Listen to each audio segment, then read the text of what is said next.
तो दोस्तों आज की वीडियो में आपको TVS Jupiter base variant, TVS Jupiter ZX and TVS Ntorq race XP का आपको तीनों को मैं एग्जॉस्ट साउंड सुनाने वाला हूं।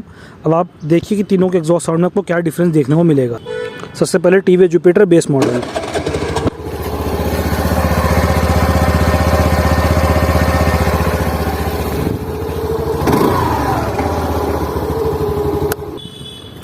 अब हमारी आती है टीवीएस जुपिटर ZX डिस्क।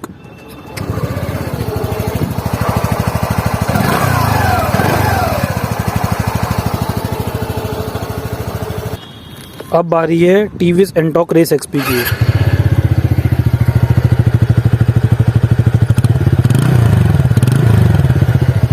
तो गाइस कमेंट सेक्शन में बताइए कि कौन सी स्कूटी की आपको एग्जॉस्ट नोट जो है ज़्यादा पसंद आई है इन तीनों में से।